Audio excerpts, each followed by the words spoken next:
Cool. So the topic today is the ROI of CX Insights, how to predict the most impactful actions.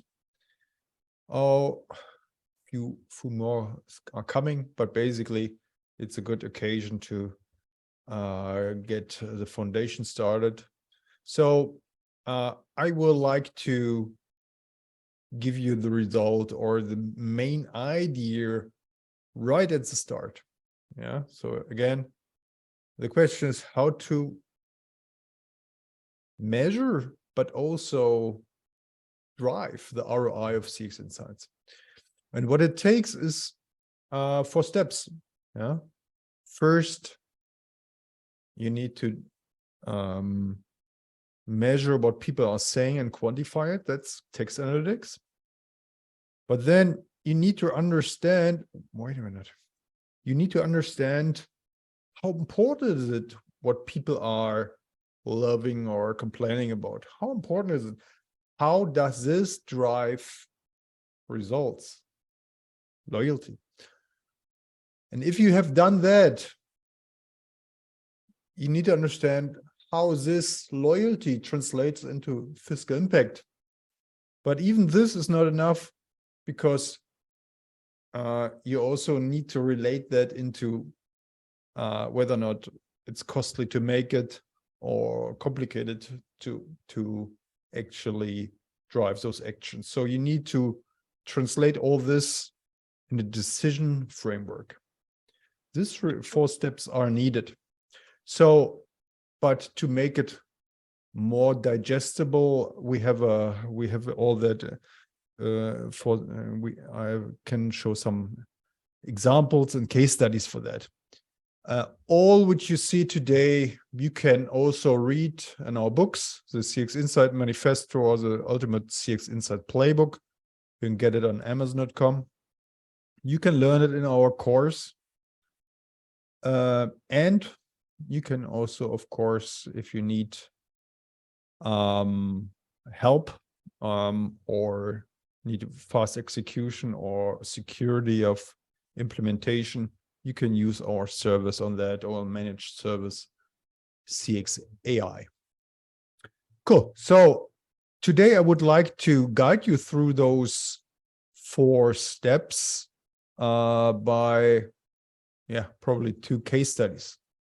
This case study is around Mel, which is an CX Insight leader in a bank. And she just had implemented an NPS system. So this was great, but then easily the question came up, okay, how can we increase the NPS? And that's actually not what a standard NPS system tells you. It just tells you, okay, how good you are and what people are saying. But now, how can we really make it actionable to increase the NPS? So, and that's particularly important because what turns out that what people are most often saying is not what's most important. People are saying, like for speakers, they say great sound. For restaurant chain, they say great taste. For service companies, they say great service most often. But that doesn't mean that's what's most important. It is the most easiest association with the category. That's interesting. That yes, it's a fact that certain things are mentioned most often, but it's not the truth in terms of that this is really important. Actually, most of the time, things that mentioned most often are not the most important thing. So as an example here, the results from Sonos. It's basically a dashboard screenshot here. So basically what you see is on the vertical axis is the frequency, how often people are mentioning that. Maybe I'm sharing the the real dashboard here. Work. No, it's this one here. That's the dashboard. And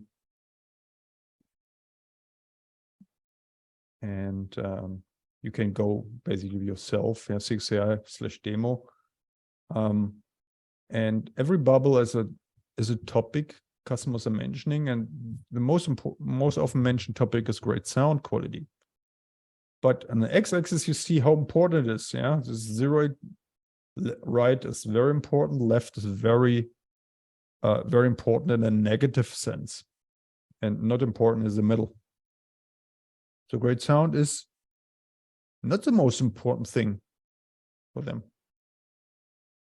Instead, something else like reliability of performance, yeah, is much more important. Yeah, you can click on it and see examples. Okay, but so that's also coming back to Sonos. That's also what we implemented, not only for Sonos but also for Mel.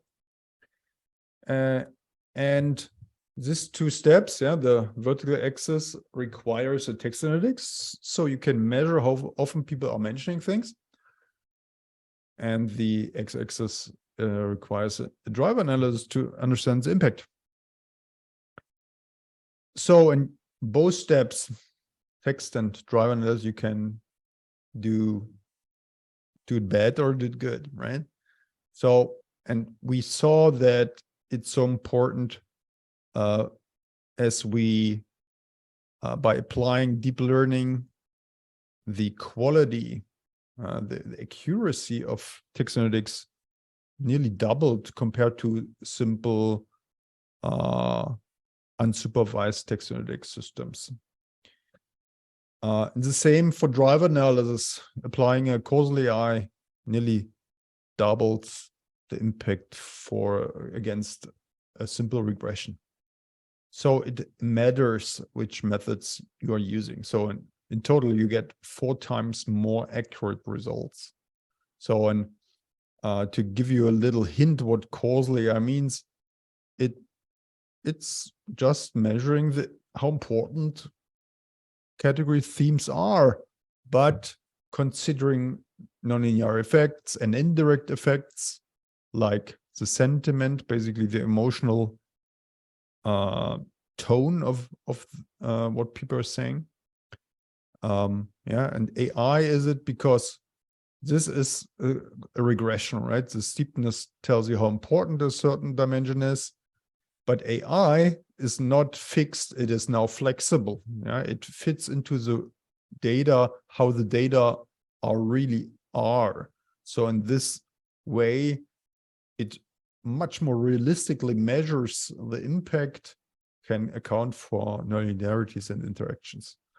But all this is basically in the machine room of those methods, and make sure the R square and so forth are much better. So again, the first step is supervised text analytics, not just unsupervised text analytics. And we did even a study comparing unsupervised against supervised deep learning systems, and we were astonished that it's even better than manual coding, because manual coding relies on humans. They do errors. If you have, yeah, they get tired. They are not so consistent. And supervised learning also requires a human to teach it. But if you just teach a few hundred examples, then the quality is good and the computer can maintain this quality. So that's what not only Sonos, but also Mel had done and implemented the CXAI system. But now then the businesses came back with another question. What should we actually do? Yeah, because you have seen they tell you what topic to address. So for instance, for Sonos, it tells you fix reliability of performance. It doesn't tell you how to fix it, right? So, and that's the biggest challenge. And we also learned that when asking decision makers, that's what they say, what the biggest challenge is, basically getting the buy-in. And that's what we needed to address and do workshops to understand which actions are behind and with which actions you can basically drive those customer topics.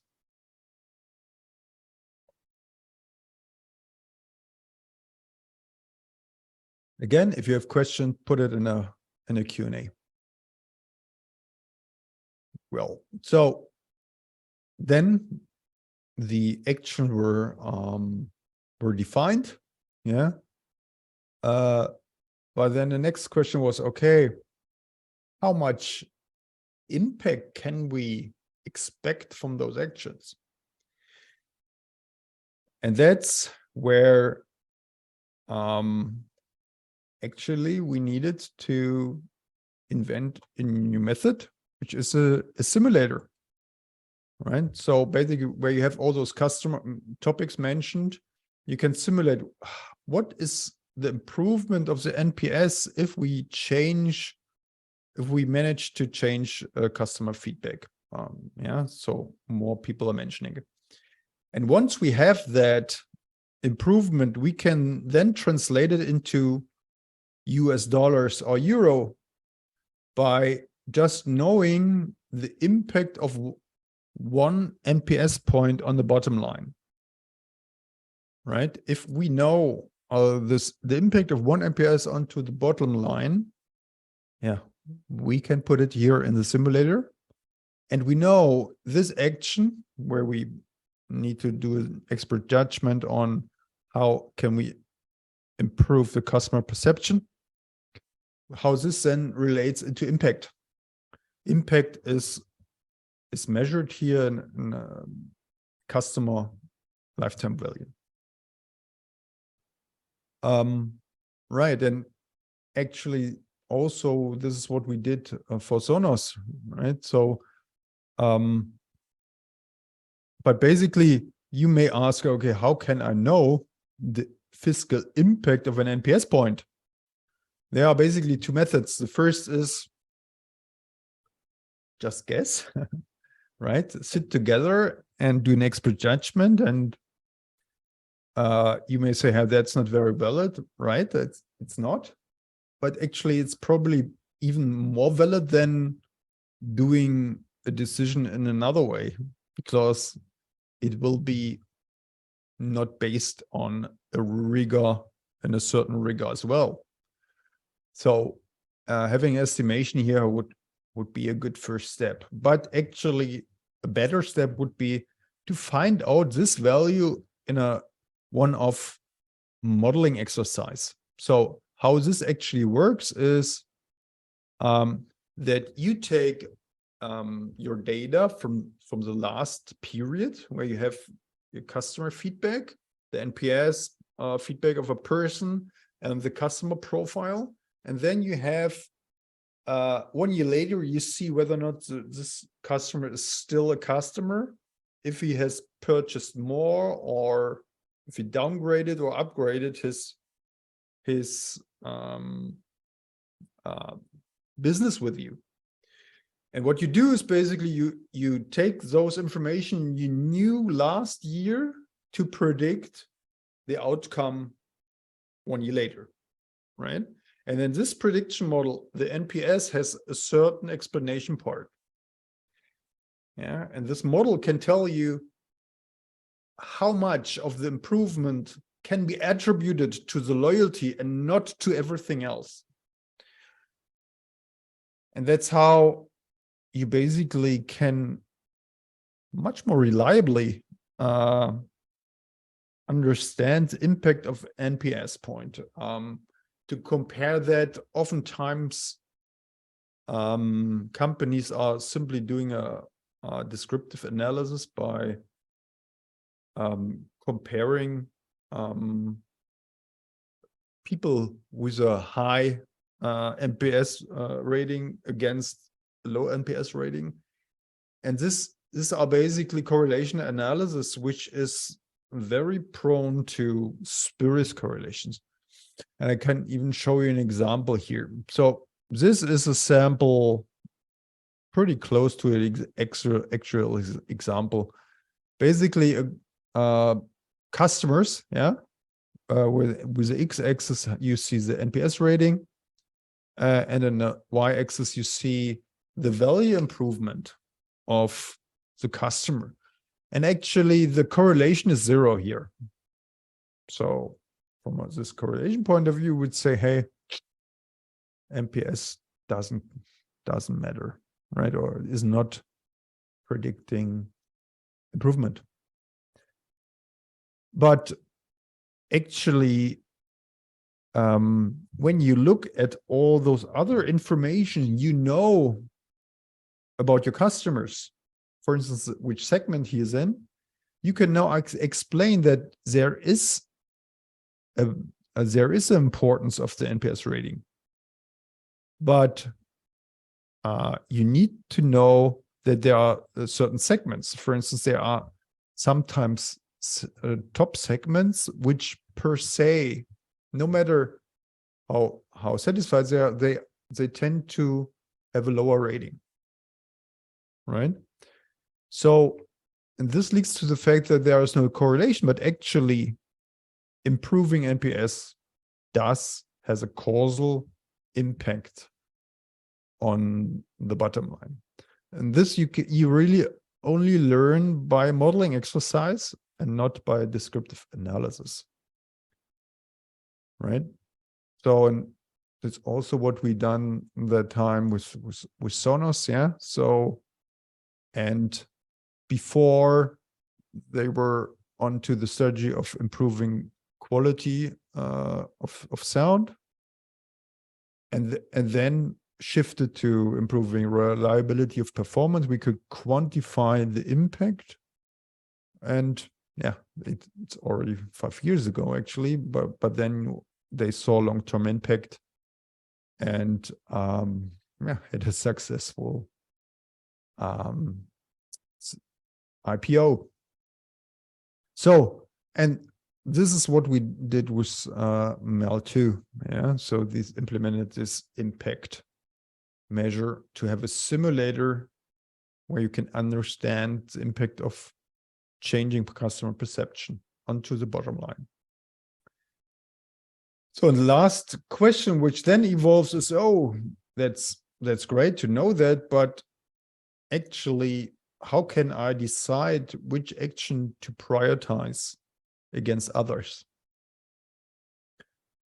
And I'm seeing there's a question coming up. ROI without knowing the cost is possible? No, it's not. And that's exactly the point I want to raise here, right? Because first, now we are at the stage of, yeah, we know which impact we can see if we focus on a certain customer topic, but we don't know yet the ROI, right? So and that's exactly the point. Impact is not enough. Yeah. So doing lottery playing can make a great impact, but it's risky as well, right? So the framework we propose to do is actually to first off compute ROI and also consider risk and ease, right? So in the decision metrics is here that prioritize those actions with high ROI and ease and so forth, right? And we even implemented that in a dashboard. Let me show you.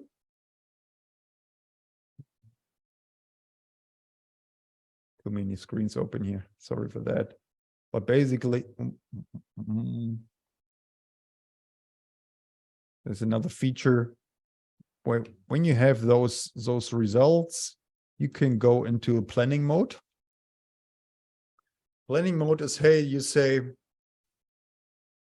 you add initiatives. Initiatives basically an action. Like one action would be ad campaign on voice assistant,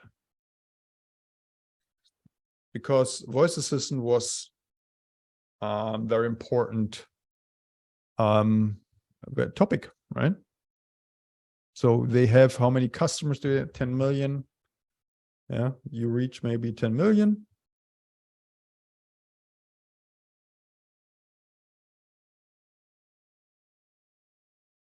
I don't know. And I needed to change it somewhere else. So how risky is it? Advertising is, yeah, it's quite uncertain. You don't know how good it is. How straightforward to implement? Yeah, that's kind of straightforward. How big is the investment in 1,000? Oh, it can be costly, right? Let's do a US dollar. And so now you got an action here. You don't see it here because you first need to simulate the impact. So let's say, hey, we do this advertising, and after that advertising, hey, 20% would see the value of the voice assistant, right? So we get an ROI here, right? Depending on how much cost you put in. So and then you do another. Typically in sessions you get easily 20 different initiatives. The other one would be upgrade the software for reliability, and that's more certain, and it's not so straightforward, and the investments are less, right? 1,000, I mean, maybe 1 million. So again, it's in here with no impact, because you first need to simulate the improvements here, right? And suddenly you have that here. So it's simply a tool which is an add-on to this tool, where you can put all your dozens of actions into it and follow the decision metrics thing. And the beauty of this approach is actually that as a insight manager, as a CX manager, you are now leading the decisions. You have a tool which leads a decision-making process. Yeah, you configured a framework which leads to a decision. So the person important in this discussion will be you. And that's what we done with Mel. And now she's a star. So let me summarize, and I'm going back to the questions in a minute. We want to prove and drive the ROI of CX Insights. And you need to go 3 steps. Deep learning-based text analytics, an AI-based driver analysis, a fiscal impact translation of NPS into dollars, and the decision framework, which helps you as an insight and a CX manager to lead the discussion. Very nice. So I'm seeing more questions coming. So we drive into the Q&A right now. Again, reminder, you can read everything in the books. You can apply for the course, and for implementation help, you can reach out to us at cxai.com and use our managed service. So I'm seeing another question. That was the reason I asked about costs, how we can input cost based on activities. Exactly. The investment are the costs of an activity, right? So the simulator or the planning tool I showed you is now not only focusing on customer feedback, it centers activities which have costs and impact, right? And we get this impact by simulating changes in customer feedback. Right. So happy to answer more questions. But I know we are already due with the time. So thank you so much for participating. I think we promised to ship you the playbook, so we need your postal address. Send it to us in the email, and anyways, we also will provide you the recording. Again,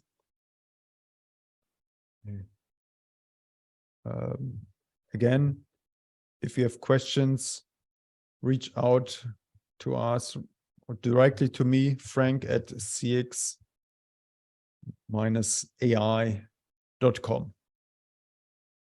Was a pleasure. Wish you a great week and hopefully see you soon. Bye-bye.